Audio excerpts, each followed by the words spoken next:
भारी बारिश के कारण तबाही की तस्वीर हर ओर देखने को मिल रही है। चारों ओर केवल नुकसान की खबर है, चाहे पहाड़ हो या मैदानी इलाके। ये बारिश हर ओर केवल कहर बनकर ही टूट रही है। सबसे पहले आप ये जम्मू के सांबा की तस्वीर देखिए, जिसे देखने वालों की रूह कांप उठे। पानी का तेज सैलाब और बीच में फंसी दो जिंदगियां। बसंतर की तेज लहरों के बीच दो युवक ट्रैक्टर के ऊपर 2 घंटे तक खड़े रहे, केवल अपनी जान बचाने के लिए। बाद में एसडीआरएफ की टीम ने सूचना मिलने के बाद रेस्क्यू अभियान शुरू किया और सुरक्षित दोनों को बाहर निकाला गया। अब ये तस्वीर भी जरा गौर से देखिए।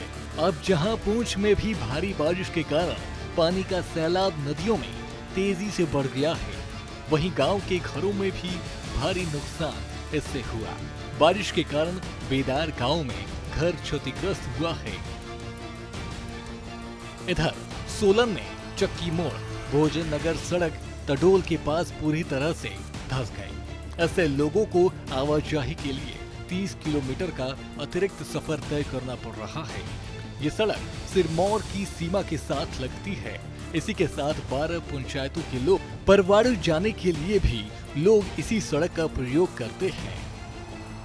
सतलुज नदी के बढ़ते जलस्तर के कारण नदी के किनारे रहने वाले लोगों के लिए खतरा मंडरा रहा है, जिससे सभी की परेशानियां बढ़ी हुई हैं।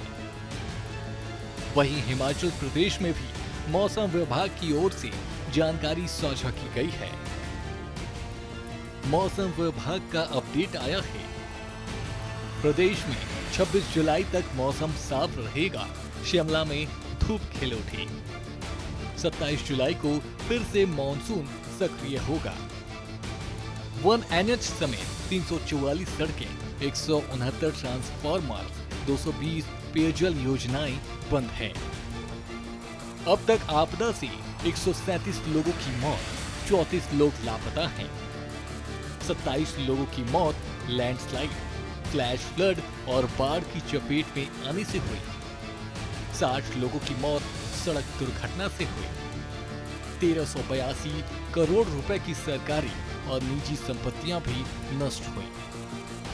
वहीं हिमाचल प्रदेश में आपदा के लिए केंद्रीय मदद के मामले में राज्यपाल शिव प्रताप शुक्ला ने दो टूक कहा है। केंद्र के समक्ष प्रदेश की मांग उठाने की जिम्मेदारी मुख्यमंत्री की है, नेता प्रतिपक्ष जयराम ठाकुर की नहीं।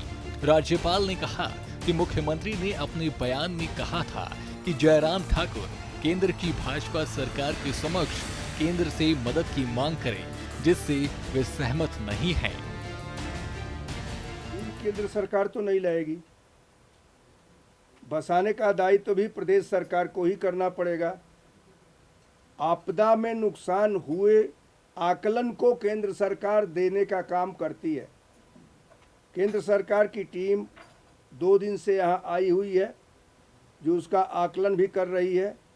अभी आज ही मैंने अखबार में ये देखा है कि यहाँ के वरिष्ठ नेता, हमारे स्वास्थ्य मंत्री जो भारत सरकार में हैं, वो नितिन गडकरी के यहाँ जा करके हिमाचल के लिए अतिरिक्त सहायता की मांग की है।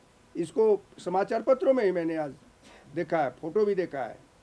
तो मुझे लगता है कि केंद्र सरकार से यहाँ के नेता भी जो भारत सरकार में भी वो भी मांग कर रहे हैं। एक दिन मैंने वक्तव्य जयराम ठाकुर जी का भी देखा था, जिसमें उन्होंने कहा था कि हम केंद्र सरकार से मांग करेंगे। 1000 करोड़ रुपए के नुकसान की बात उन्होंने भी स्वीकारी है। मुख्यमंत्री जी भी गए थे वहाँ पर, अन्य मंत्रियों के साथ गृह मंत्री जी को भी मिले थे, और उसी मिलने के परिणाम स्वरूप गृह मंत्री ने उनसे इस बात को कहा था कि मैं शीघ्र ही टीम भेजूंगा, और उन्होंने टीम भेज भी दिया। तो ये सब आकलन हो रहा है। जमीन पर बसाने का काम, देने का काम ये प्रदेश की सरकार करती है, ये भारत सरकार नहीं करती। वहीं मैदानी क्षेत्रों में भी बरसात के कारण पानी भरने से लोगों को परेशानियां हो रही हैं। दिल्ली में यमुना का जलस्तर चेतावनी स्तर के करीब पहुंच गया है। जिससे प्रशासन की चिंता बढ़ी हुई है। वहीं चेन्नई की भी तस्वीरें आप देखिए जरा, जहां शहर के कुछ हिस्सों में बारिश हुई। वहीं हरिद्वार में गंगा में नहा रहे अर्जुन अवार्डी और भारतीय कबड्डी टीम के पूर्व कप्तान दीपक हुड्डा का पैर फिसलने से गंगा के तेज बहाव में बह गए। इसके बाद उत्तराखंड पुलिस की मुस्तैदी के चलते दीपक हुड्डा को रेस्क्यू किया गया, जिसका वीडियो सोशल मीडिया पर वायरल हो रहा है। वहीं दीपक हुड्डा ने इसे चमत्कार बताते हुए उत्तराखंड पुलिस और भगवान का शुक्रिया अदा किया। ब्यूरो रिपोर्ट, सूर्या समाचार।